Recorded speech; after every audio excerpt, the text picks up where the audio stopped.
Hey, how are you guys doing? Welcome back to SureFire Live. I have almost a repeat of last week in some ways. I have my same guests on, Alan Rush, because I noticed there were some questions and some conversation on Facebook, especially in some of the forums I'm in, about marketing and what to do with marketing. And, just through my conversations with different chimney companies around the country, some people are starting to slow down. Some people are a little worried about what to do, make the phone ring. The phone was ringing off the hook. Everybody had so much work, so many things to do, so busy, couldn't stand it. And in some places, in some areas, the phone has stopped ringing. In some areas, it's still ringing quite a bit.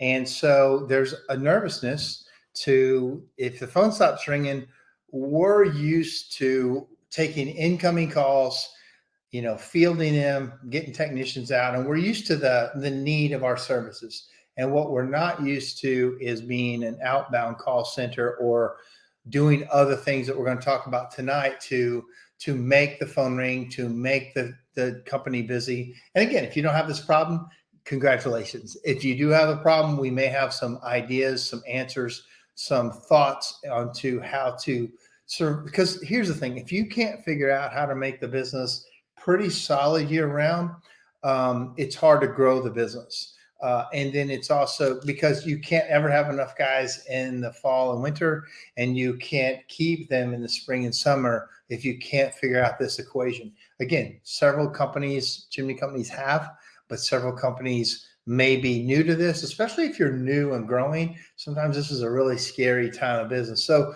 with that said, I do want to say one more thing before, well, actually, I'm going to bring Alan on, and then I'm going to talk about the event we're going to do this week. Hey, Alan. Hey, what's up, man? How are you tonight? Another hotel, another beautiful day. You're such a trooper, man. You're out there. I'll tell you, you're gathering so much information on our industry. And not that you're sitting there gathering it, but you're gathering so much knowledge. And even today, you said something funny that a technician said about a thing that we always hear, and he had a unique response to it. And you get a ton of experience like that, which is, it's a lot of work on you. And I know it's tough, but it's also mind-blowing how much you see. And it is. Yeah, we're going to dive into that a lot more. And I think this will be a great show tonight. Again, two-way conversation. I do have my Facebook on my personal up. And then, so if you want to comment on my personal Facebook page, that's great. And if you want to comment on any of the other things, I can see some of them, and others are on my phone. It's that weird thing that happens every week. So that being said, I want to talk real quickly. You and I are getting ready to head to McLean, Virginia, or McLean, Virginia. Do you know how it's said? Yeah, sure. That's where I'm going. McLean, Virginia, for the Mid-Atlantic Chimney Association. They've asked us to put on the business symposium there.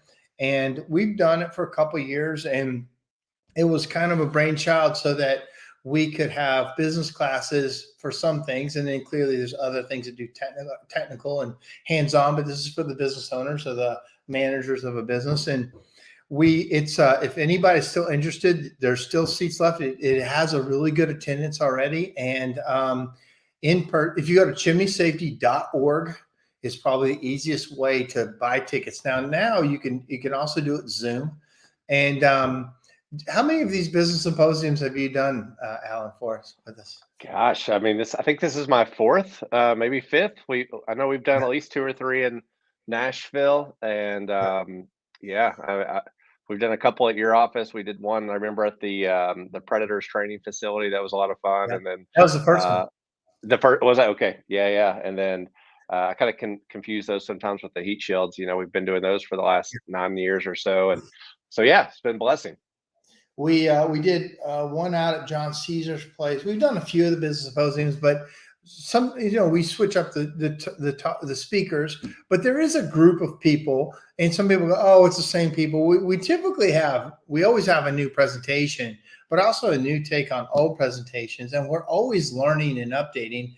And the fact is, in our small industry, there's not a lot of people that want to teach business. We're always open for it. And if you got a great product or a great program, please get with me that you want to talk about, because we're doing the next one in Nashville, June 9th and 10th. And the one after that, we're working with Mike Fazy out in California to do one probably early September with his group. But we're open for other speakers. But at this point, we love doing it. Most of all of us volunteer for it. And we just love trying to see this business grow. So I'm just doing it for the money, yeah, that's the only reason. Yeah. And for people that don't know, I never charge a penny when I do these. I'm just kidding. And neither have I. I've never charged a dime to anybody. I mean, some of the places have to charge, but I don't charge. Yeah. I don't charge them to speak. I do it at no charge, and we volunteer, and you volunteer. John Caesar's volunteering. Tommy Nell's volunteering. And then some people have to be paid, and it's different, but I'm not one of them, and neither are you. And I appreciate you always volunteering to help, and you always reach out to help any way you can. Quick thing, I got Rob Jorgensen says, I'm driving from Wisconsin to Plainfield, Indiana for Class CSI. Keep me awake, guys. Yes, nice. Sir, Rob. We will do our best. I took a couple caffeine pills, so I'm ready to rock. My wife said, you're kind of animated tonight. I'm like, caffeinepills.com, So I actually just had a coffee, so this could be dangerous. This is my 4th or 5th Zoom today. I have been on Zooms all day, so I got to do something. You can't keep drinking coffee because your bladder just, talks. Yeah, no, for sure. So anyway, thank everybody for joining us tonight. So tonight, I asked Alan to join me back again because I wanted to talk about sales and marketing.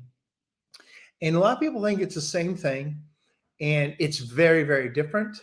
And if you don't understand the difference, we're going to talk about it, but also help you understand that that you can do one great and totally fail at the other, and you still have bad results. Like, you need to do both of them. And so I asked Alan, because he really understands this. Alan, talk to the group about, you basically came from a marketing background and moved into sales. Can you tell people about your background, how that worked? Yeah, so my background, to be clear, is completely sales, right? Like for the last 25 years, that's all I've lived and breathed is sales. But about 9-10 years ago, I joined as vice president of a marketing company in Nashville, and worked with a lot of people in the chimney industry, and great company. And we kind of I met you actually, I think at a B&I event. God, it had to be 9-10 years ago, and I gave my little 60-second spiel, and you're like, hey man, come talk to me. And I'm like, chimneys, man, what are those? People do that? That's a thing, like for real? Okay, let's figure it out. And so we started working with your company and started helping you with some marketing stuff. And it didn't take long to that's before I even know who you were, that I was like, all right, dude, you don't need my help with marketing. Like, you're probably one of the most intuitive marketing people that I've ever met. You got the marketing thing down. Where we're seeing some struggles is once the phone rings, then what, right? Are we seeing conversions whenever your CSRs answer the phone to get your guys in the field? Are we tracking those things? Are we do we know why we're not booking appointments? And then once we get our guys in the field, what are the results of that, right? We could get people in the door, but if we weren't making money from those opportunities, then what was the point? And it's very easy. People do this blame game, and if you've heard me speak before, especially a long time ago in heat shields and things, sales likes to point at marketing, and marketing likes to point at sales. And so you really need to know, is the problem a marketing problem, or is the problem a sales problem? And so that's kind of where we started our dichotomy, and we really got into the sales training aspect of things. Most people didn't have marketing issues, and as you started this talk, I literally had 3 people this week, and some of them I think are watching right now, reach out to me. It's like, hey man, the phone's slowing down a little bit. Like, are you seeing this across the nation? Like, is this just me? Am I doing something wrong? Like, what's going on? I'm getting a little anxious, getting a little nervous, and so we're starting to see that shift. And the reality is, man, we've had such a good ride, right? We've had such a good ride for so many years that some of the newer people that are getting into this, they haven't had to feel this seasonality yet. And now all of a sudden, we're starting to see some of that again. Hey, Stephanie Roselli, by the way. Speaking of marketing, Stephanie, I've known her through, she's worked with marketing companies and advertising companies. So hi, Stephanie. Thanks for saying hi. But so let's just talk about that for a second. Well, for an hour. So in that, when I met you, the thing that attracted me about what you were saying was you're like, we're a marketing company. We can take your message and more importantly than just taking your message and blasting it everywhere, we're going to do a survey on your company. We're going to understand all your customers and we're going to understand more about your customers than you realize. Yeah. Then all this public data is a little bit scary about what you can find out about a customer. We're going to give you that. We're going to look at your best customers, and then we're going to mirror that against the people who should be your best customers that aren't, and we're going to target and market them. And I'm like, wow, that is another level of using data to market. And that's how you and I got together. But, and you guys were doing that for several companies, and it's not part of their process now, but you guys realize we could drive all the marketing in the world and have the best program, and then your customers are still mad at you because they're going broke or they think it's not working. So explain to people, and I'll put my spin on it too. What is the difference between marketing and sales? Marketing makes the phone ring. Marketing brings the opportunity to you. Sales is your ability to convert that opportunity into profitability and revenue. I mean, it's really that simple. So a lot of people miss this, and especially as you start to grow and add trucks. As the owner, when I was the main guy selling, I had a natural ability to sell, and most people bought whatever I was talking about. And it wasn't sales. It wasn't the dirty word as Chad was talking about being sales. It was just me talking to you. And when I tell you need something, you either bought it or you didn't. And most of the time you did buy it. So I got super busy. And as I talked to people, I got so busy, I needed another guy to help me do the work, and another guy, and another guy, and another guy. Pretty soon I would just talk to people, and magically 3 trucks were busy full of work. But where this started to fall down on me is when I hired the next guy to do a sales and talk, and the next guy, and the next guy. They didn't close like I did. They didn't convert like I did. And therefore, all of a sudden, we were running 3 or 4 trucks, and we were running out of work to do. I'm like, because they weren't converting like I did. And so I'm like, well, just tell them what it is. I mean, it's easy to sell this stuff. I'm like, I'm trying, but nobody's buying. And then when I crashed my company and I had to get rid of everybody, I'm like, nobody's buying them. It's so bad that we crashed. I go back out there and immediately start. I like everybody's buying again. Like, it wasn't just happenstance. It was something that most owners are pretty good at. It's hard to transfer that over to employees, and that's where you come in. So talk to us. So right now, people think they have a marketing problem, but they just came through a gold mine of so many jobs to bid. They didn't even care if they got them or not. So talk about that little phenomenon. Well, for sure. I mean, everybody's talking about, oh my gosh, no new opportunities, no new opportunities. The phone is slowing down. Like I've got 4 trucks, and I'm like lucky to get 1 or 2 appointments to them, out this week. And all I say is go look at last month. Go pull a report from last month and show me how many proposals you delivered, and show me how many dollars are open.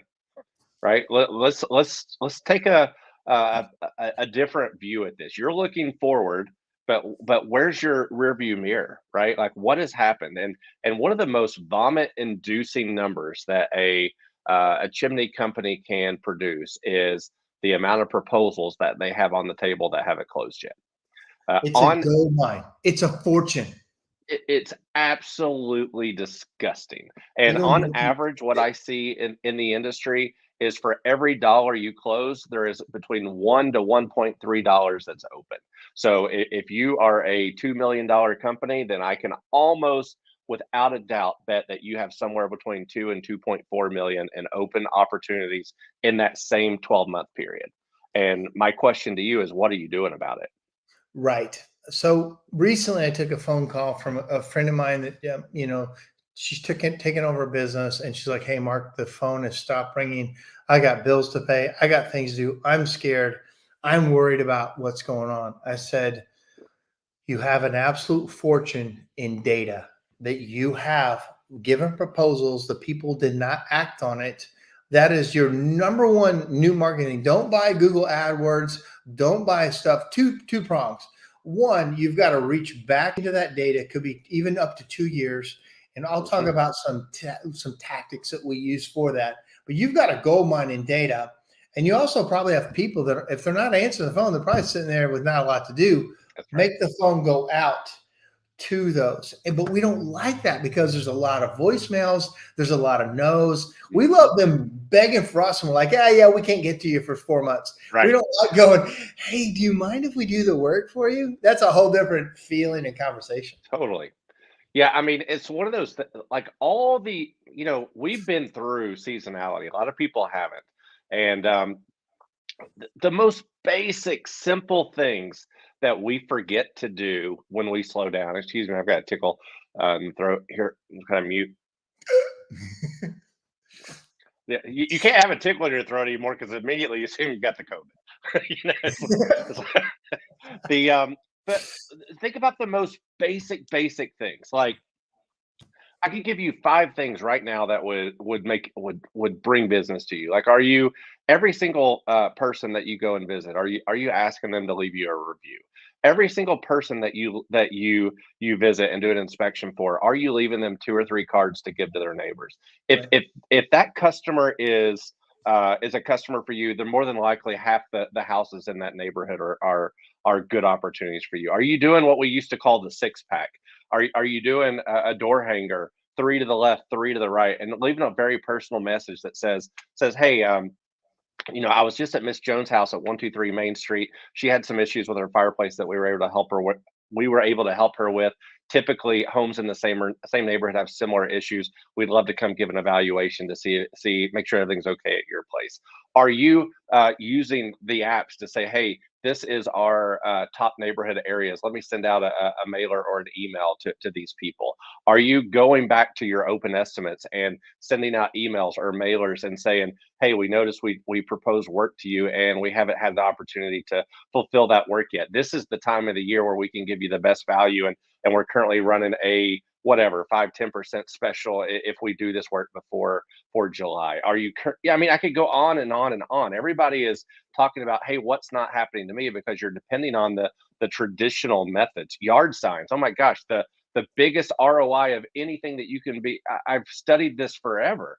The number one ROI that you can do right now is yard signs. It costs you $3, and you're putting them prime problems that people in a yard that people know and trust. It's the best referral you can get.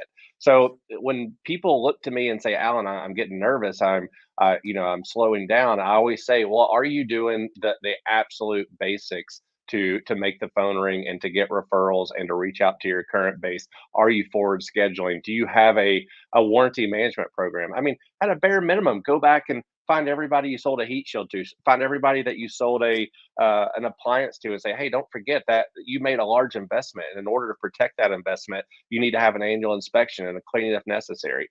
Have your people get on the phone. I mean, I could go on and on. I mean, this is just like people are playing just because they're scared and they don't know.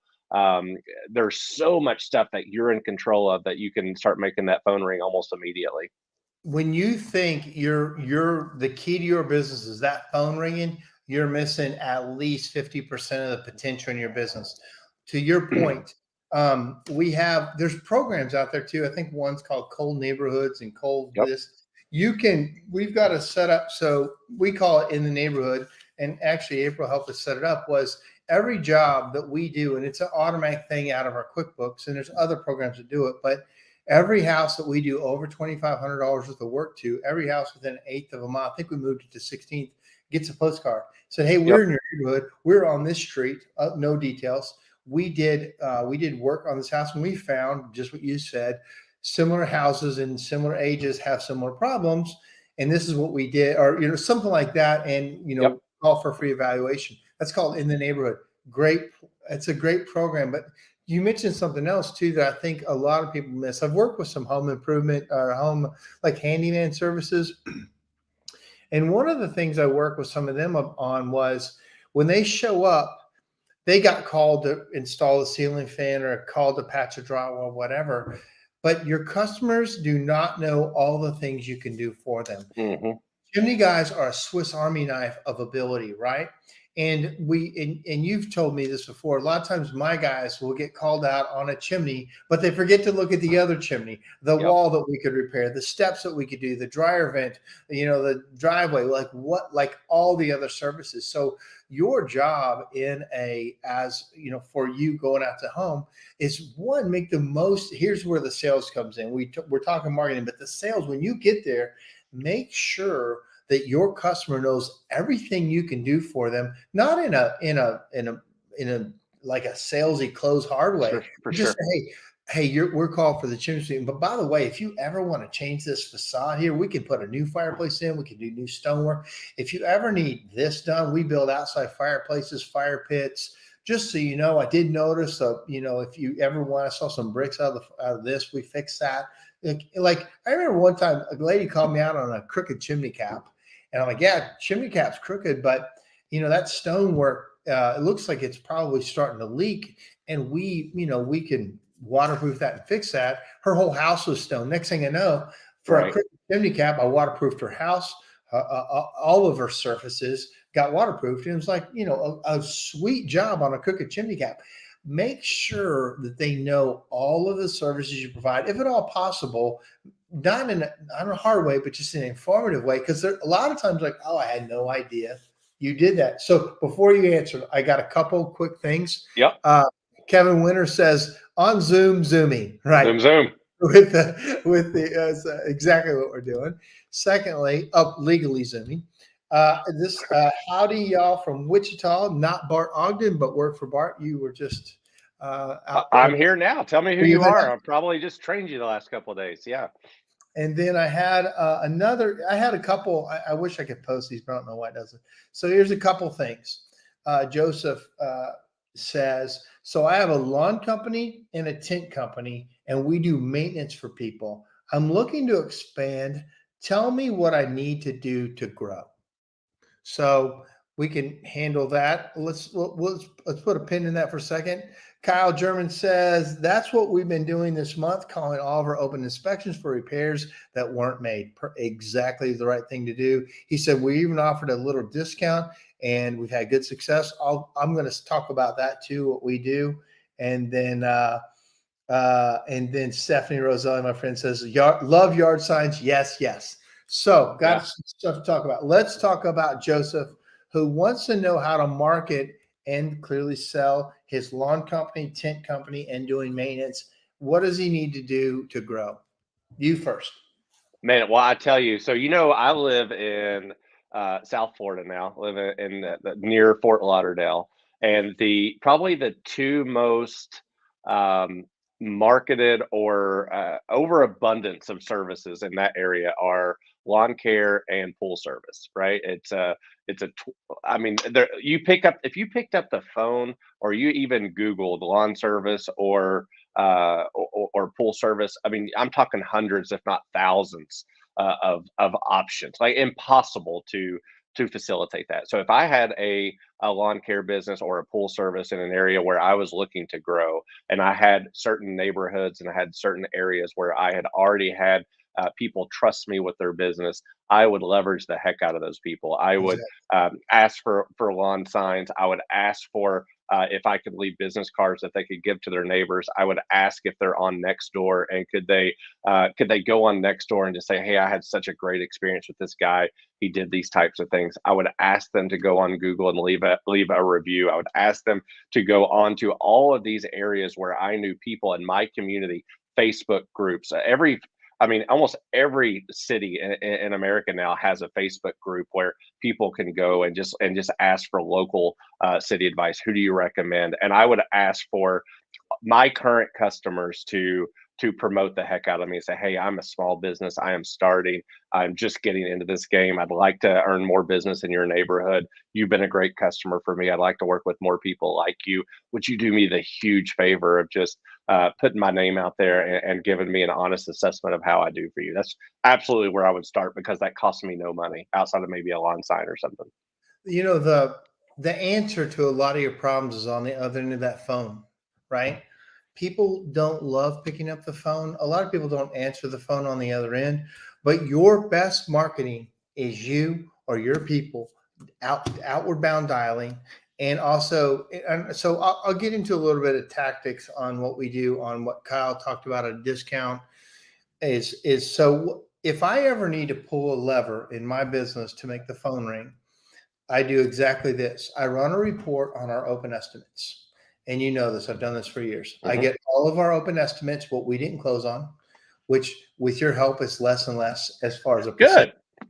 And it's true. Like we used to close, 30%.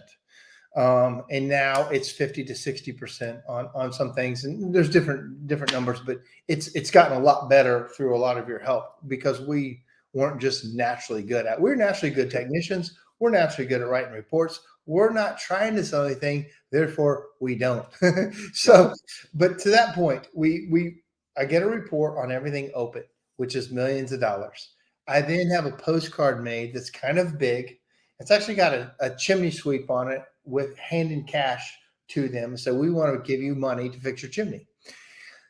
And then inside that, there's some data driven, but it says, hey, we recently left an estimate. If you haven't had it done before, we're offering the best discount of the year. And we do that this time of year. And we offer a discount if we need to, or we say, hey, we're just going to keep 2021 prices before they go up, whatever you want to do. But if you haven't had it done, here's a thing to move the needle. And we might offer 10% up to $500 or 10% up to $1,000 or whatever our margin is. That's your decision, but something to move them off the needle. And here's the key. Don't miss this on this. You have to give it a deadline of like 30 days. Don't write it open-ended or it won't work. But if you put a deadline on it that they're going to miss out on potential money before your price goes up or whatever, before the thing goes away, it adds the level of anticipation that you need. So then we send that out. If you think the phone's going to ring off the hook because you sent one postcard, ask yourself when you receive a postcard in the mail, how many times you pick it up and go, oh, this was exactly what I was waiting for. Let me dial right now. Nobody does that. That's not how this works. Then I am a little animated, but then the office has a list of, we break up the list. We send out maybe 250 postcards a week. And it goes back a couple of years, basically. And we spread it out amongst the people in the office, and they start smiling, dialing, and they make notes. And just because somebody doesn't pick up, you leave a message. Say, hey, and you leave whatever message you need to leave and hang up. And we might call them a couple of times till they either say yes or they say no. But no answer is not a no. Man, we get on the phone and we make it rain. It's the number one marketing campaign that we do outward bound. Our open estimates, postcard, phone call, and then maybe another postcard in the late summer to put a button on the end of that campaign, and then boom, we're back into busy season. Yep, it's beautiful. I mean, if I had $1, that's one of my favorite things. If I had $1 for every time, right? Like that, like, man, I'm waiting on the phone to ring. Well, make it ring, right? What do you, like if you're waiting on it, that means you've got time. So get to work. Yeah, waiting on success is never in my playbook. Yep. If it's not happening, I'm going to have to go make it rain. And if you're a business owner, it is your job to make it rain. It is your job to put something in place to make it rain, to figure it out. Like my job is to make sure I've got work for everybody else. If they don't have work, it is my fault. If they're not selling, it ends up being my fault. If the phone's not ringing, I got to figure that out. So I take the job very seriously. So let's switch to yard signs. What is, I'd like you to say processes you've seen. Well, I got to say one more thing before I get into it. To tell everybody something about Alan, when he was with the marketing company and he started working with us, he goes, I want to be clear about something. I don't want to know anything about chimneys. I don't want to know what you do. I don't want that. I will be too close to the situation if I really learn what the hell you're talking about. I want to be up here and help you understand. And you are 180 degrees different than that. It's so true. So I'm so mad at myself. I'm not a guy that does what he says he's going to do. Like I'm on like Voxers every day with you and Jim, and like, okay, man, what's the clearance of a B-band on a? And I'm like, what happened to me? What? Like, what's going on? Yeah. So let's actually before that, we got a question about this call. So this Vince, hey Vince, thanks for joining us tonight. Good evening, guys. What time of day are you making these calls to open estimate customers? When are you getting voicemail? When you are getting voicemails, are you logging and calling again? So I'll tell you what I've done, and maybe you have seen this other companies. So we call at any time during the day. When my girls have time throughout the whole day, they're calling. Now I understand they may not pick up. A lot of people work from home. A lot of people, you're ringing into their cell phone anymore. So it doesn't, we used to try to call when people are home. I don't want to be bothered when I'm home. And most of the time, if I don't know your number, I'm not picking up anyway, but I am going to listen to the voicemail. When it pops up, you left a voicemail, I'm at least going to open it up and read the translation and see what it was about. Right. So to me, it's Vince, anytime you can do it. And then always, to me, always leave a voicemail. Do not leave a voicemail because they don't know what it was. And then secondly, we do have a sheet on the side of every name, and we write some kind of note. Let LM or left voicemail. We might say does not want, we scratch it off, or whatever, booked appointment or needs a phone call, like something, some follow-up. So to that point, phone call anytime, definitely notes. And that's a gold mine of 2 years. That's a lot of work, but it's a lot of work for everybody to do because they might not be that busy. Their job is to make you busy. So what have you seen on kind of follow-up processes? I think you just hit it. I mean, before cell phones, there was very specific days and times that mattered. Now I'm not, honestly, I haven't done research to. I'm sure if you there, and even April would probably know this. There's people that would know that. Hey, statistically, this is the day and the time that you're going to get the best response. I haven't kept up with that, but I know on emails, the most likely chance for me to respond to your email is one that you send in the middle of the night. Like if you send me an email at like 1 o'clock, 2 o'clock in the morning, and I'm up having a cup of coffee and I'm just kind of going through my phone, that's when I don't have a plan or an agenda, and I'm just kind of just scrolling through, normally just swiping and deleting. But if something catches my attention, that if you send me an email in the middle of the day, it gets lost in the fold, right? I mean, That's a I'm great working, point. I'm in the field. So, but as far as phone calls, I wish I had more data to support a certain position. But definitely, I recommend emails, like have them blast out like 1 o'clock, 2 o'clock in the morning. So it's the first thing somebody sees when they pick up their phone. One other thing that we use on SureFire that some people should maybe know about is BombBomb. Yep. It's BOMB.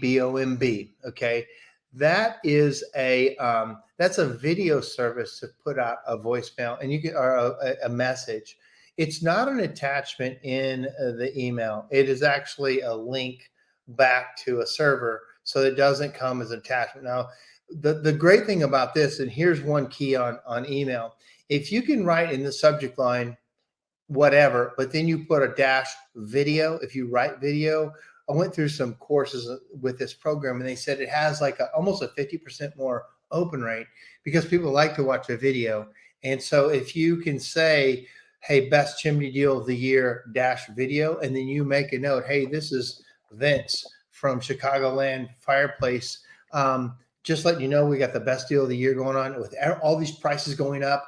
We're gonna counter that and have a little discount this time of year. Please take advantage of it. Our crews have more time this time of year. You know how it is. We get busy. So if you want your fireplace taken care of, we're the guys to do it. Best price of the year.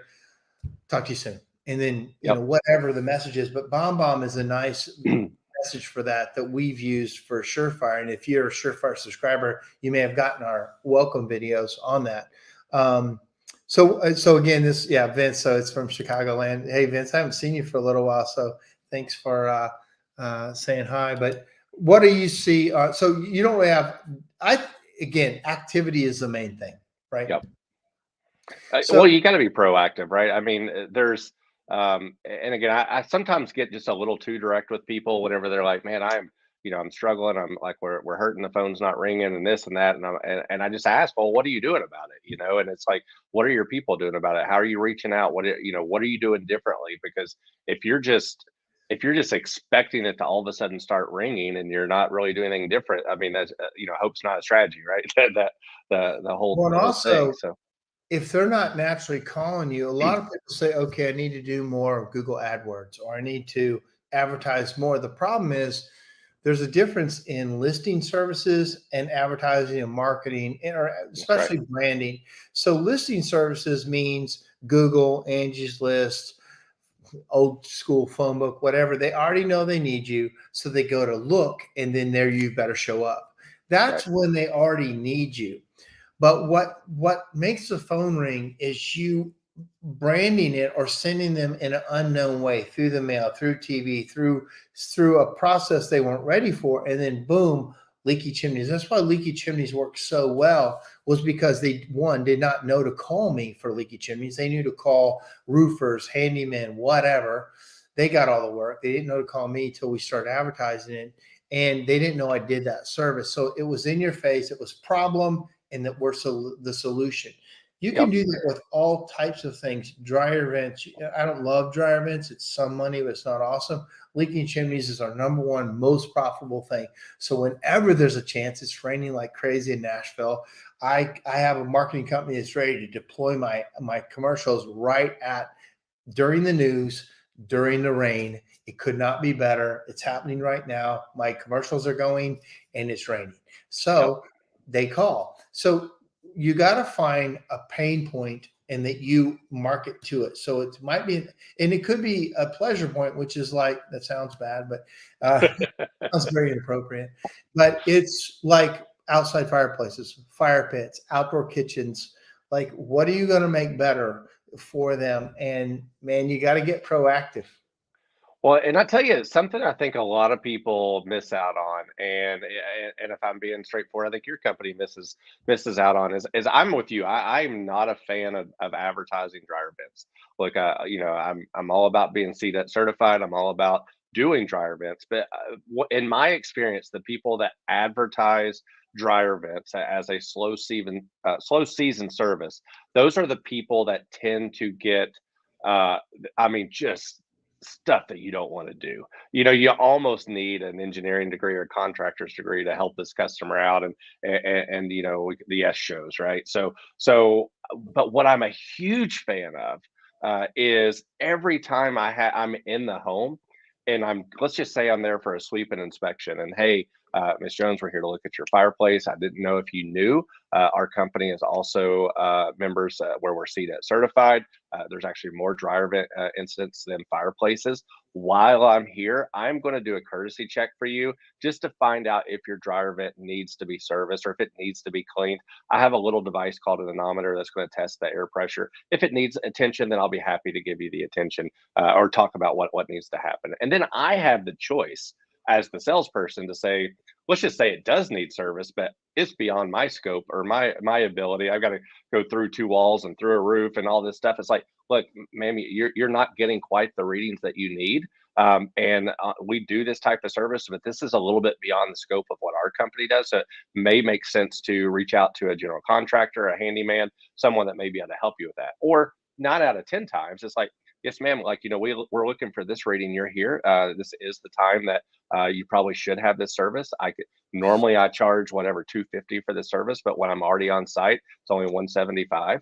You Yeah. do that 2-3 times a day, all of a sudden you've added $500-600 per truck per day and it's labor, right? I mean, there's no you talk about ways to generate opportunities. Are you working at it, right? Are you checking every flue? Are you checking furnaces? Are you doing courtesy checks of thimbles? Are you looking at utility flues? Or are you just going for what the customer asked for? And yeah, I mean, when times are slow, you got to work at it. Here's the problem. Great times make us lazy. Yeah. And they make us forget the basics sometimes that got us there because we get accustomed to a certain way. And if you have to be flexible in business and change. You got to adjust your sails right to the wind. If the wind changes, the wind dies. A quick story. I do sailing with John Meredith and stuff. Jim Brewer also is the captain of our ship or the helmsman. It just depends on if they're fighting or not. But most of the time, Jim is the helmsman. Let's just say.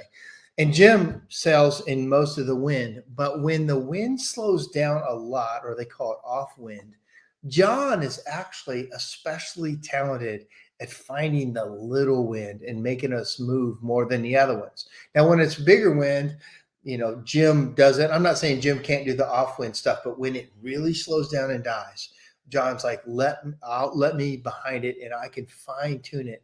Well, he always said that in this one time, everybody was dead in the water. Sometimes a sailing race is not a race at all. We're just sitting there. Like, it sucks. Like, we're not moving. It's a race going a half a mile an hour at best. Who's got the freezer whiskey? Get out the freezer whiskey. Let's start up the grill, put up the shades.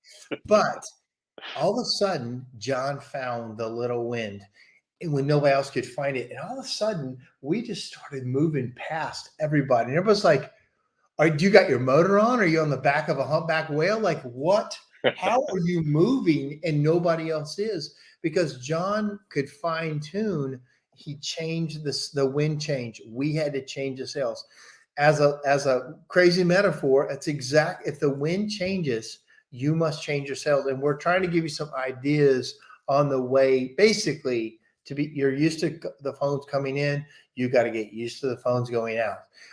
Real quick, it says, I used BombBomb with great success in the auto industry. Hadn't considered it for the chimney industry. What a great idea, because each video is personalized and tailored to your specific customer. Yep. Thanks for reminding me. It's exactly right. Now, you can have a general one that goes out to a group, or you can specify them. Say, hey, Mr. Smith, hey, I was going through your file. I saw that we had bid this. Had a great repertoire with you. If you had any considerations, I'm having a sale right now, and very personal. Man, you spend a day making those videos, man, the phone will ring. 100%. Yeah. So, man, I love it, and I'm still amped up. The caffeine is still working. So, what else, Alan? What else are you seeing out there in a world that you did not want to be part of, and with reluctance, you are the master of sales? What else are you seeing out there? Do you mind telling what that guy said today? Oh, no. Like, actually, I just saw that the one Facebook, and it might have been the same guy who just posted this. The other Facebook user was also named Bart at. This was him. Yeah, it's Lee, and Lee is. We brought him in as basically a new sales manager, and he's awesome. He's got a great sales background, and so he was in the last couple of days of classes that we got, and so yeah, we have this guy I've been training for a while, and just an awesome guy. I mean, just fantastic. And today we spent several hours doing what I call lambs. And if you've been through any of my sales training, you know what a lamb is. And a lamb is basically just if I say Mary had a little, there's really no other word on the planet that comes to your brain other than lamb. And so we use that with objection handling. There's only about 10 or 15 things that a customer can possibly ever say to you when you give them a proposal. And do you have a lamb for that, right? Are you prepared with a response? And so we were going through and just doing a bunch of role playing today and getting into to lambs. And I got to this one guy, and I started going through the grandfathering objection. And I'm playing the customer, and I was like, man, I've lived here for 20 years. I've been using this fireplace almost every day for, the last 10, 15 years. I really haven't had any problems. It's functioning fine. I just really don't feel like I need to do this work. And on top of that, I'm pretty sure, I mean, this house was built in the 50s. I'm pretty sure all this work is grandfathered in. And the guy that I'm training he goes, oh yeah, he's like, it's pretty amazing really how much stuff can change in the last 70 years. He goes, it just wasn't long ago we were giving kids cocaine for pain. He's like, we learn and we adapt and we move on. He's like, codes have updated because we learned that this is, this type of stuff happens. And he went right. And I was like, dude, I am stealing that. I am calling it my own, and I'm not giving you any credit. And of course, I give this guy credit, but it just broke the mood, right? It was such a, we learn over time. And he's like, yeah, doctors used to prescribe cocaine. Just so true, right? Like and that wasn't long ago, and so So when you start looking at how things change, there's no grandfathering safety at the end of the day, man. I'm not the chimney police. I'm just here to tell you, that these conditions exist for something over time. Every time you use it, your risk increases, and kind of going through all that. But that was one of it's just great levity, and I told him I'm going to definitely use that. I like tonight before this, right up 5 minutes before I get a call from a customer. I don't take many of them, but I've taken this lady kind of under my wing because she misunderstood. We go out and this lady had a leak. A roofer said, "Hey, you need the top of your chimney looked at. You got some work." We went out and looked at it, and she was convinced that we were going to do the work right there when we looked at the job the first time. So that's not really how we do it. We estimate it, inspect it, then give you a proposal. If you accept it, we send a team out that's fully prepared.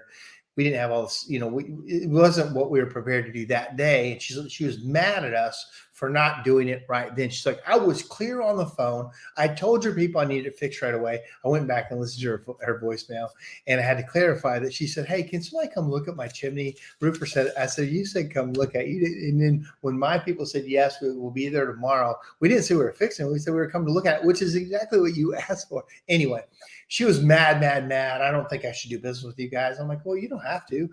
But here's what, everybody said, you just need to put a little caulk on the chimney and it'll be fine." So, but the more direct I am with her, and I don't have to sell her. She's like, "I don't want to." It was $1,600 waterproofing. It's chase cover, quite a bit of work. Big chimney, like 60-foot tall chimney, but off the roof is 20. Blah blah blah. And I said, and the more direct I am with her and just telling her how it is, she's just buying. She's sending me pictures. I think I'm going to get a birthday invite soon because Yeah, nice. we flipped it around on her. And I'm not actually being nice to her. I'm being super direct and Right, telling her how it is because she wants to be a little bit belittling to my people and a little bit right. above us. And when I don't even play that game, she's Yep. just like, "Okay, just take my money. When can you get here?" Yeah, for sure. And again, I think that's part of the sales process of almost the takeaway sale. One of our friends that too, Lynn, is in the carpet business Yep. and the carpet cleaning business. One of the things he does right off the bat is he kind of tries to disqualify you. He tries to say, "Look, there's a lot of guys cheaper. I am not the guy." Like he will go on and on about how you probably should use somebody else.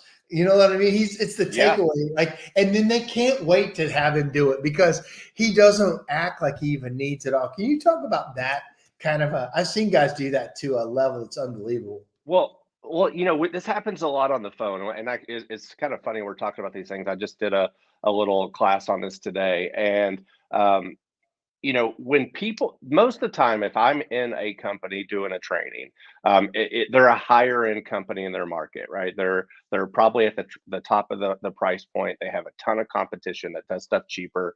They certainly have people doing sweep and inspections cheaper, right? There's people going out for free. There's people going out for half their price. And so when they go through and they give their value prop on the phone, or they give their price on the phone, it's like, "Hey, we do all this for $299," and the customer's like, "Oh my gosh, $299! I just called two other companies, and they were able to do it for $100, or they were going to come out for free." And it's like, why would I ever pay this? Which is why, and actually, I'm going to be talking about this a little bit at the MACA event Friday. So tune in on Friday. We're going to talk a little bit about value prop and differentiating yourself on the phone to deliver a better customer experience. But at the end of the day, you have to realize that the customer has no idea what you're going to do in the field at their home unless you tell them, right? Their perception is you're coming and running a brush Mary Poppins style. They have no idea that you're coming in and you're doing this very detailed, thorough analysis that takes all this level of certification and training. And so what I tell customers every time, to your point of the takeaway, is, look,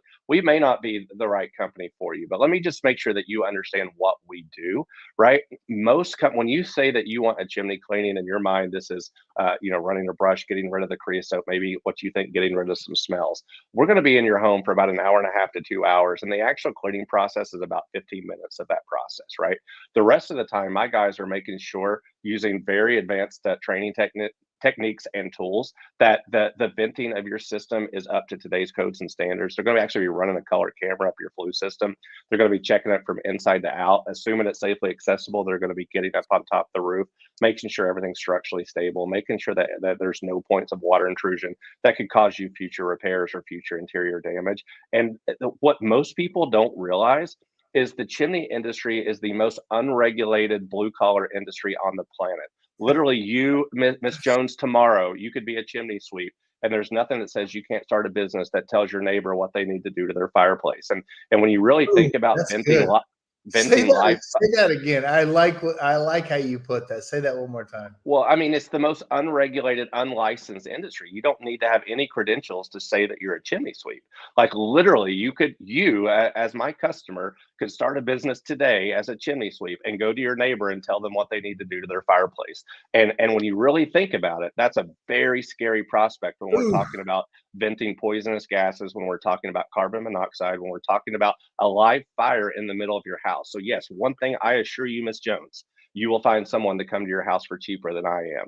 But is that what you want when you're venting a fire in the middle of your house? that's And good stuff. and so I'm going to defend my position. I'm going to be worth every single penny that I charge for that. That my guys go through. The only way you can know that my guys are up to date on today's codes and standards is that they have been through voluntary certification. It's really sad that it has to be voluntary in today's world. But we have the Chimney Safety Institute of America, we have the CCP, we have we have all these types of things. The NSCG in CSG, that's the word I'm looking for, and all these things. So no matter who you bring into your home, at a bare minimum, make sure you know what they're talking about. And if someone's doing this for half the price that I'm doing, I'm not 100% confident they have the same credentials that my team does. Yeah, most likely they don't. That's Yeah. that's probably for sure. Couple quick things. Kevin says, I constantly call random customers just to check up on them to see how things are going, especially those that need minor things done or just inspection. Or like today, decide doing another job at a homeowner's house, seen something and said that there was a lot of carbon buildup on your logs. Said while we're here, we can service that for X amount of dollars and made her happy, Mhm. right? Like you have to be opportunistic to all of your services. Not, and here's the problem: as owners, it's easier for us. As employees, sometimes they just want to get done and get home. They want Yep. to get done and be out of it. They don't want to add any. They don't want to look at it as an opportunity. Their opportunity is how fast can I get? And then how can I get home? Because there for a while, I noticed for us sometimes amazingly the last jobs of the day that were supposed to be sweeps ended up just being inspections, Yep. like magically, like the four to 5 o'clock time slot or the 3 to 4 time slot always turned into a faster situation, and we watch for that. But anyway, to his point, again, it's a trained thing. Okay, so marketing and sales. To wrap it up, we're about 53 minutes.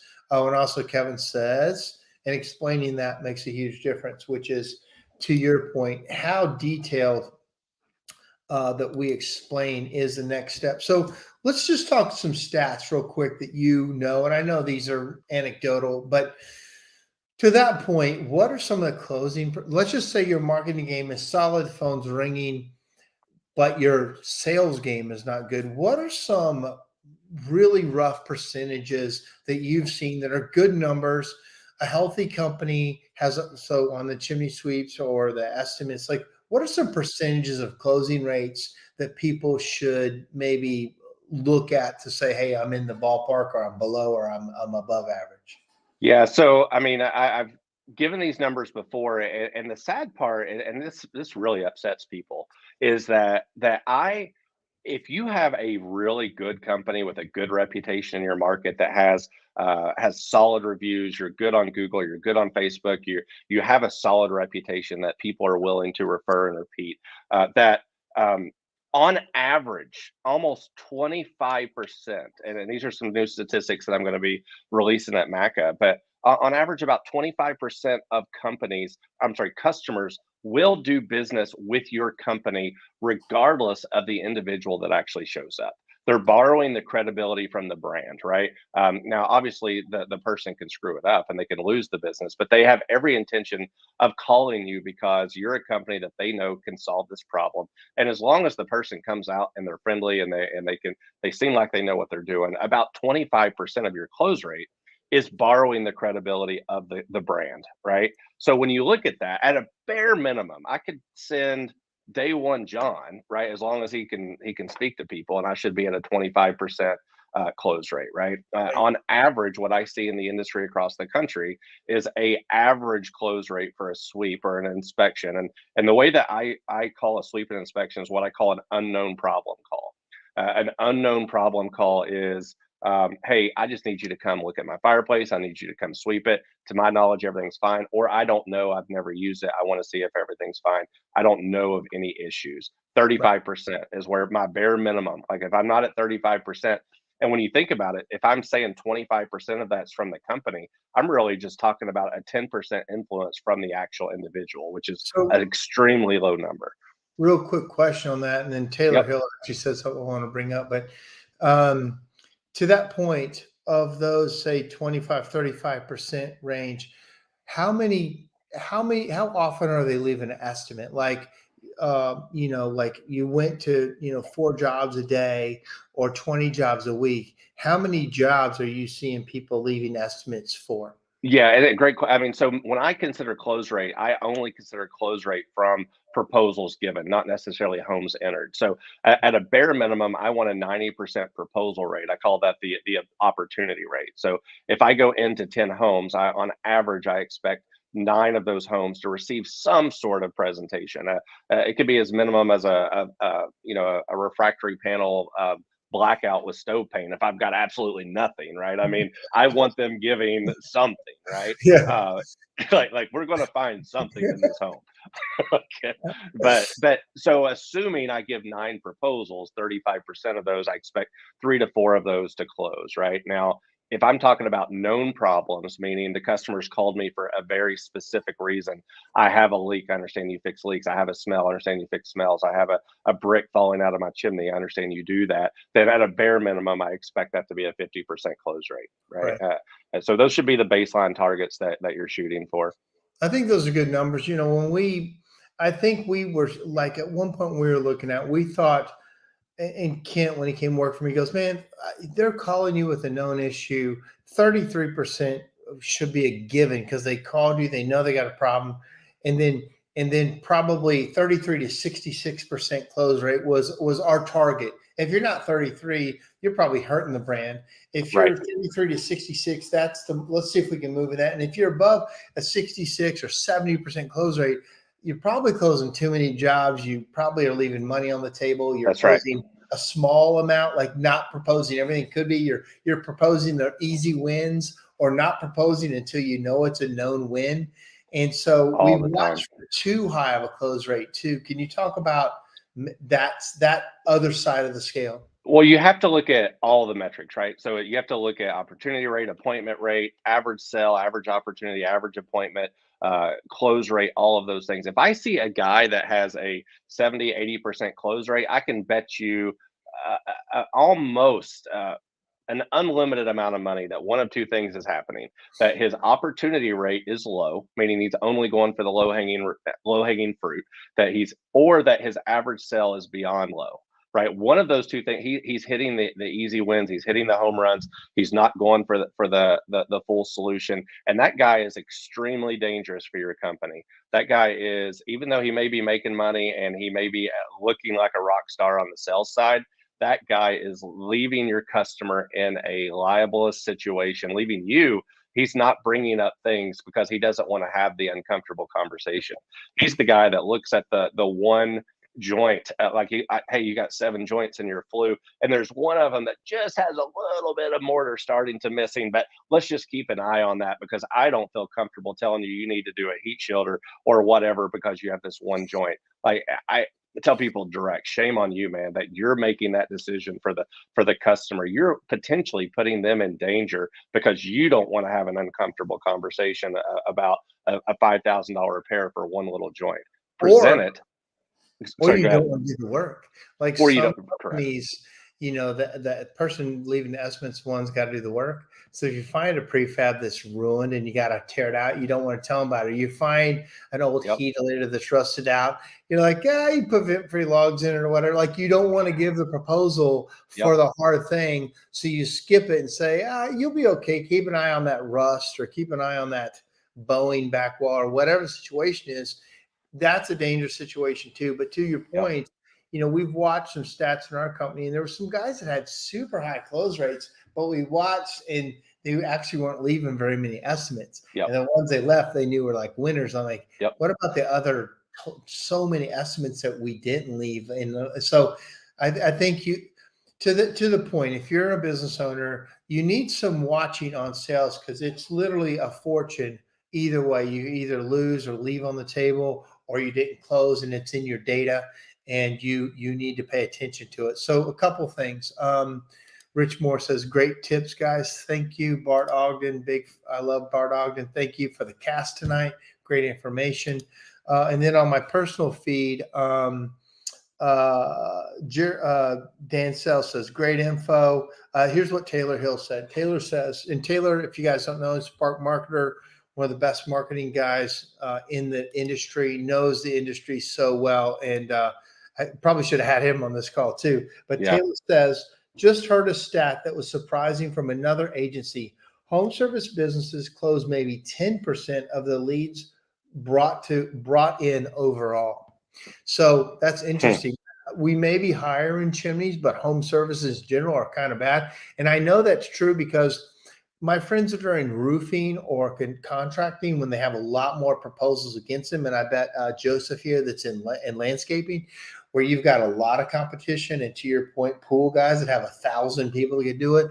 I bet that close rate is extremely low on all the opportunities you bring in, or you have a chance to do something with.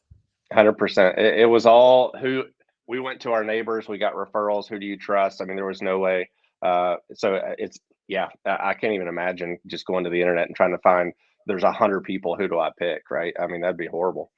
Yeah, we're so fortunate in the chimney industry. I mean, in Nashville, we're one of 4 companies that are going to get a call, and Tommy Nelms is in my industry, in my area, and I hope they call Tommy. Like, absolutely call Tommy, and he's a great guy. And if he has a different solution you like better, I fully trust Tommy. Now, there's some guys that you don't trust at all, but ideally, that's where education helps, and where I'm a big fan of education for everybody. So at least we're on the same level playing field. I hate the guys that will go in and bid work or say you don't need something when it's a clear pictures and codes, and some dumb person has said you don't need all that. Oh, they always propose that. And I was telling you tonight, I had a lady that was mad at me.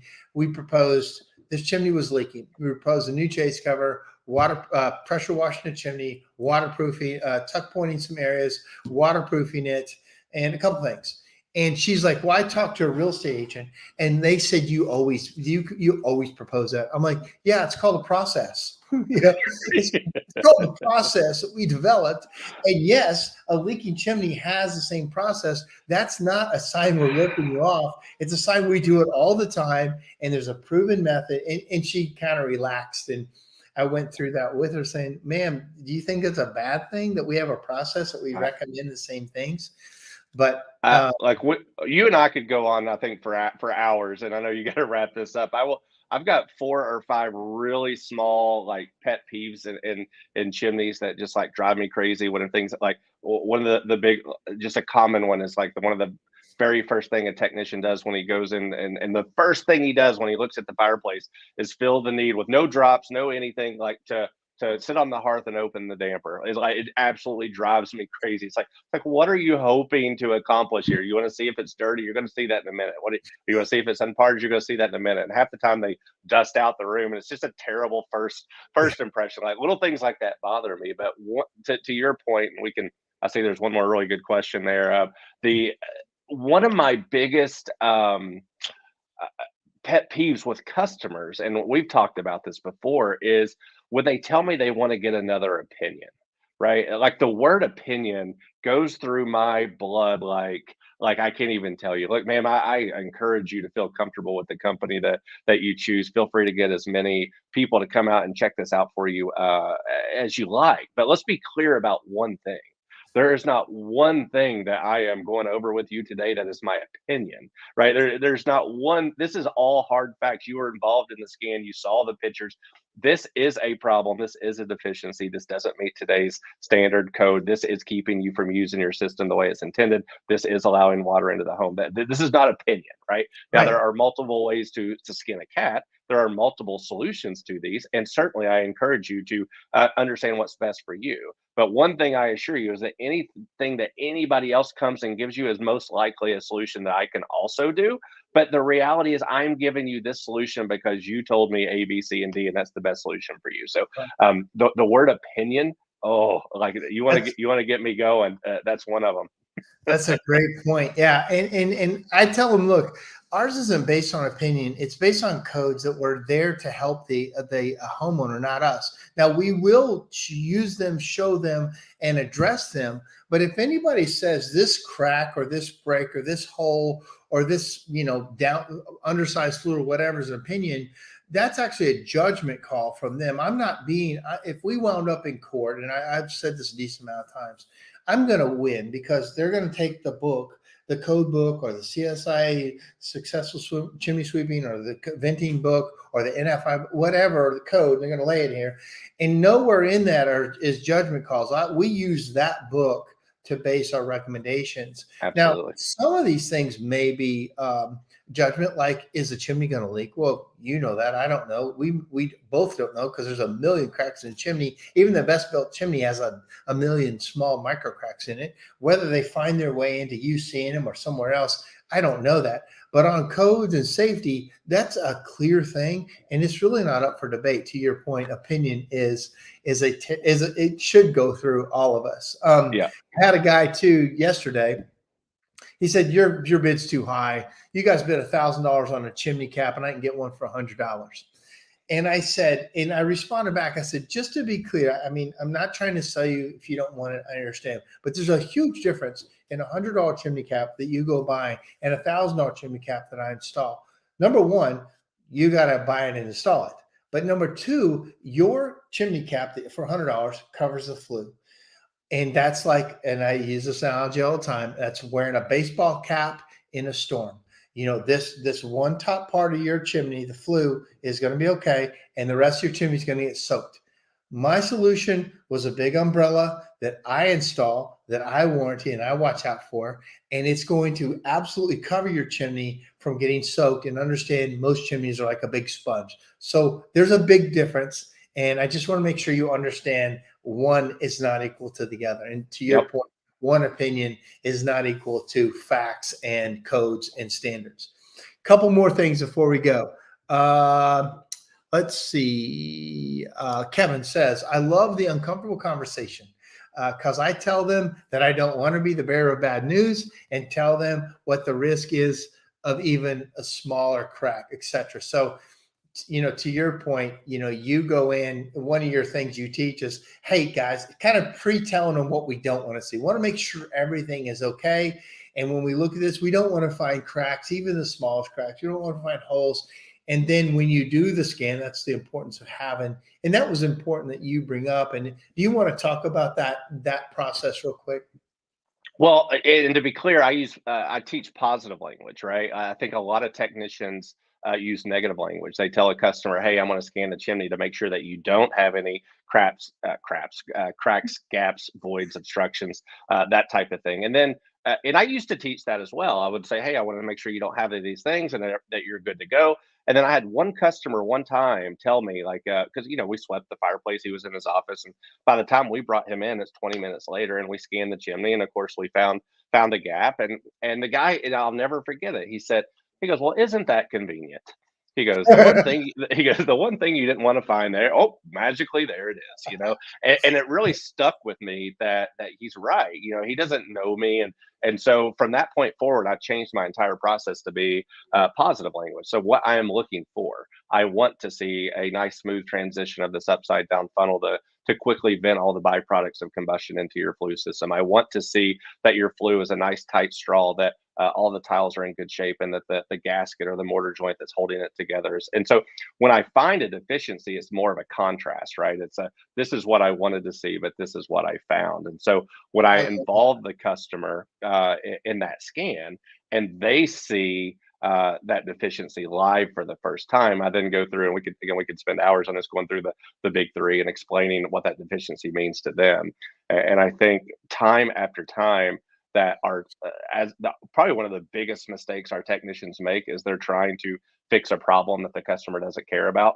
Like if they're like, hey, your flue is broke, man, you got gaps, but you got to fix this. And if they don't care about that, they're never going to spend money on it. And so again, I think we could tangent in and spend like another half hour just on scanning flues and sales process. But this is what we want to see. I think that's the big thing, that you're on their side. It goes back to, and I actually added this to my MACA presentation because of you, that the whole hero versus guide thing.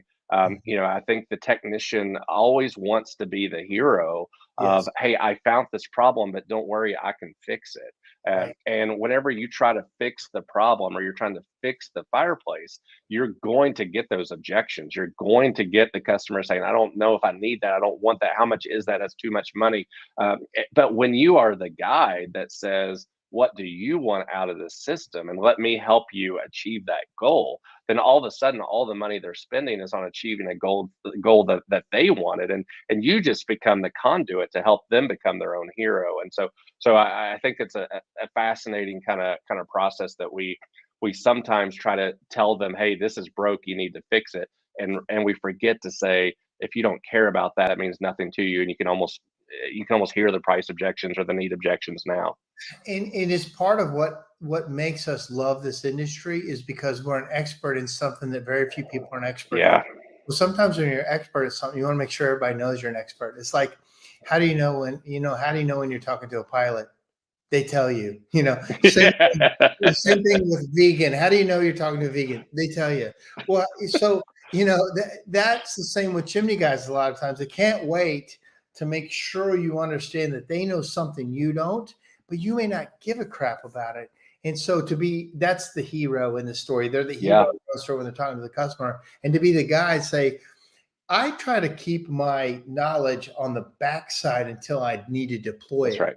I try to, when I'm talking to people, keep it as simple as I can until they ratchet it up, and I can ratchet up to meet them. And sometimes you gotta flash roll them and freaking lay out the stuff to make sure, if they're being disrespectful or hard on you about something, you need to freaking make sure they know what the hell you're talking about, and you flash roll them, which is a whole nother conversation. Right. But in general, you don't do it. You hold it back. And then sometimes, absolutely, how amazing is it when somebody all of a sudden talks about something they're an expert in? You're like, oh, dang, I could hear this guy talk all day long. That's an amazing point when you can turn that on something that they've ratcheted up and care about. Again, you and I could keep going. A couple more. I know. I've got Matt Keats. Matt, my buddy, says, preach it. He was talking about you. Also, another thing, he says, Alan speaks truth, exclamation points. Taylor says, the other issue is so many leads coming in from all different areas that aren't being watched, getting harder and harder to manage leads coming in. It's interesting. Yeah, it's true. Like, they can come in from a million areas, and if you don't answer your Instagram question or some other random thing, like, you get people saying that, like you said, and then tracking it back to that, that's a very interesting topic. Afton, hey, Afton, glad you're watching. He says, our findings are objective, not subjective. Exactly. Yeah. Beautiful. And then Taylor says, awesome, Alan. Matt Keats, love the analogy. And then a couple more things. I thank you guys for all the interaction. Yeah. It makes it great. It makes it so much more relevant. And, we're here to help. I mean, I'm not doing this for the fun of it. I got a video games I can play. I got a racing game I like to play. Dude, I'm so behind on my Angry Birds. Your Angry Birds, like you're losing, levels. But so Vince asked a question, and I kind of know the answer to this, and a little bit of this can be difficult to go through. This was great, guys. Good info. One last question before I head out. what are your cleaning and inspection rates for 2022? Have you increased pricing on service? So clearly, I can't totally answer that, Vince, because there's some price fixing, not we're price fixing, but there's a range, and you're in Chicago, which is different than Iowa. So for you, number one, yes, we've increased prices multiple times this year. And to that, if we have to slow down and I got to move the number down, I can, if it helps make the phone get more jobs.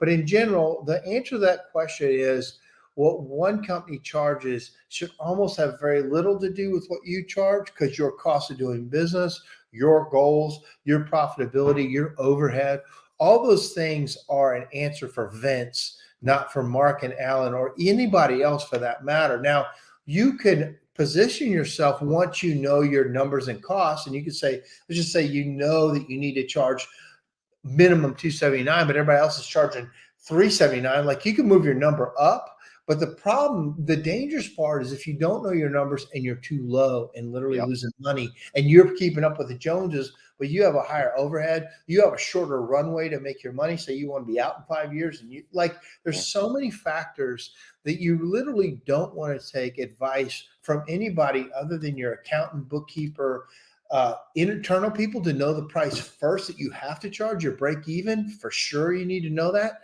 What's it cost to have your lights on, per hour, per minute for your business? And then you can base everything off of it and adjust. But you really need to know those numbers.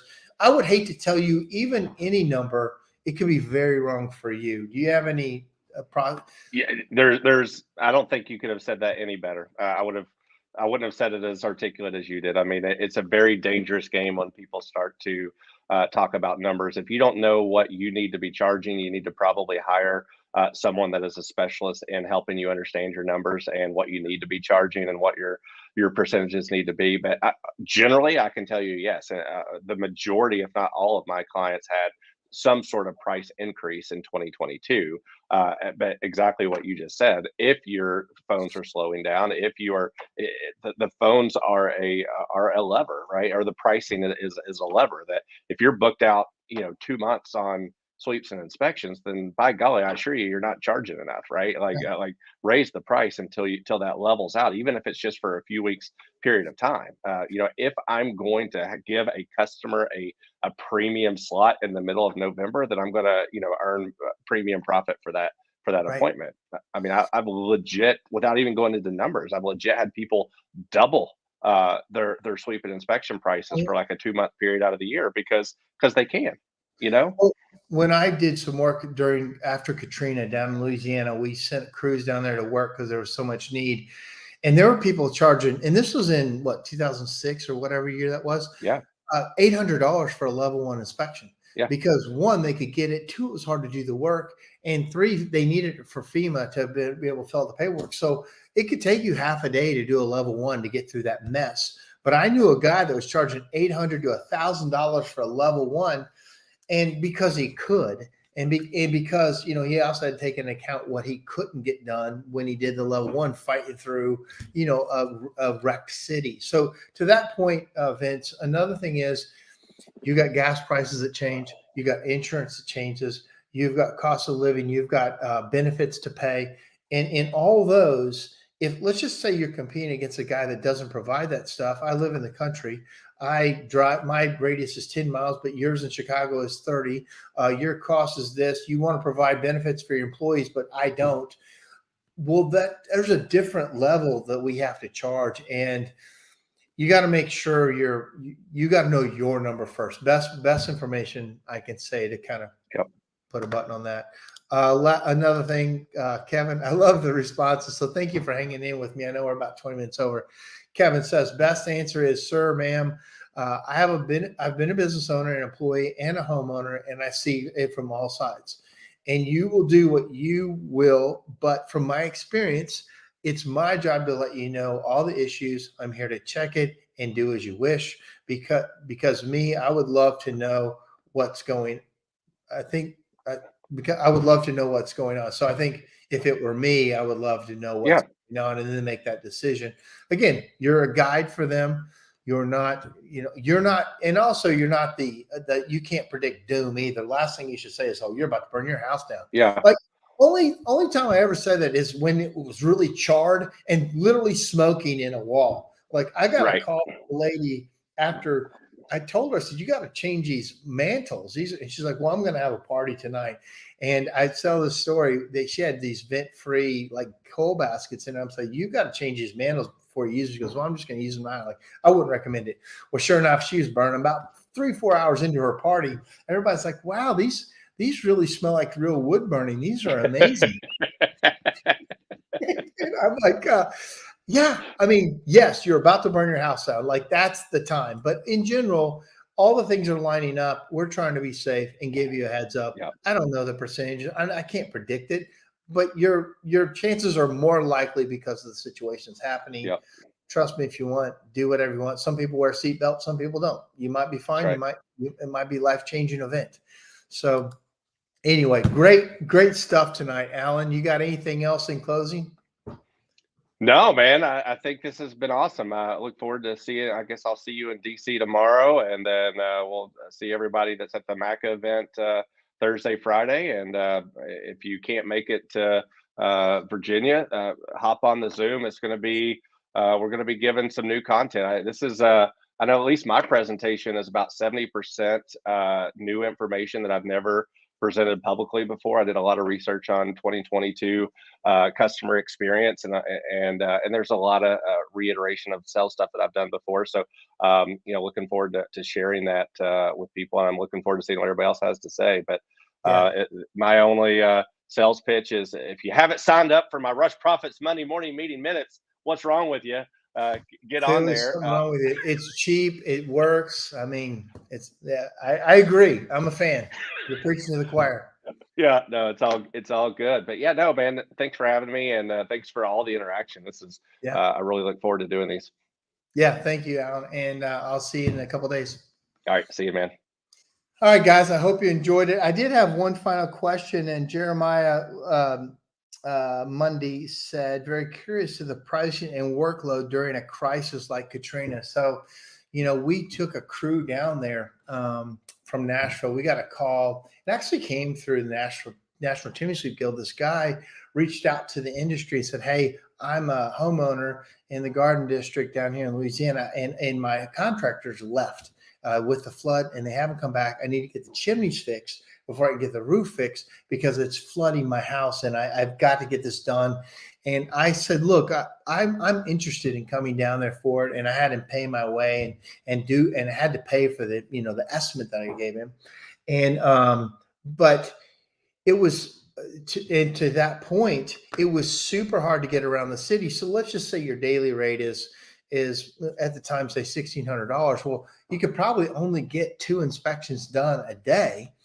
And because it was so hard to get around the city and work. So what's your half day rate? Well, $800. Well, that's a level 1 inspection. As crazy as it is, it was a bargain for the customers because they had to get it done and then charge it to insurance anyway. And for me as a business owner, we had people chasing us around like on the interstate, flagging us down, trying to do inspections. Like it was like we were driving an ice cream truck around in Louisiana. We'd pull over and they're like, "Hey, can you come over? I know you're working on this. Can you come over and give me an inspection real quick?" And I'm not saying we were charging $800. There was a friend of mine that was, because that's all he was doing. We still charged a lot of money, but it was a hard work environment. So to that point, we're not trying to rip people off. We only have so much time in the day. It's also a lot of insurance work that was scalable and was payable. Like we only have so much time. And when you can't get around the city, well, imagine this. Imagine you have to do an inspection 2 hours away. Like what would you charge then? And it's 2 hours back. So it was kind of like that process. So you have to charge what you're worth. And that's what the free market's all about. But to that point, we answered the call, went down there, bid the job. It was a very big job. It was bigger, one of the biggest jobs I'd ever done. All these chimneys had to be redone on this house. It was 50 foot to the gutter. And then the roof was 1412 pitch. We had to remove, and there was asbestos tiles on it. We had to have a company remove those. We built steps into the roof all the way up, and then a 70 or 80 foot scaffold tower from the backyard to the top of the chimney. It was very extensive. I couldn't figure out how to bid it totally right. So what I did was I did a cost plus. So said, and he gave us condos to stay in. I brought my guys. I gave him all the tickets. I showed him all the tickets, including what I made per hour, what my guys made per hour. I gave him all that. Plus, I had a 30% markup on top of every single bill I gave him, and he agreed to it. And we made a 30% margin on top of all the expenses, and it was worth it for me because there was almost no way to bid it. How hard it was to get around and do stuff, and I gave them all our food expenses, every single expense I had, gas, everything I had, plus a 30% markup. It was a cost plus deal. He said deal. And then what was amazing was as we got going, we found other problems. The other chimney company had left and we had to tear out a bunch of stuff. He's like, do it. I want it done right the first time. So the job getting bigger and bigger. And it became a really good job for us and a learning process of how to bid bigger kind of unknown jobs. So that's what we did. Guys, thank you for sticking with me. We've had a great crew, a great interaction. I appreciate all the information. Ron, thank you. Scott Scraper, man, I haven't seen you for a while. Good to hear from you and from Vince. So I'm glad you guys enjoyed it. We'll do it again next week. Talk to you soon.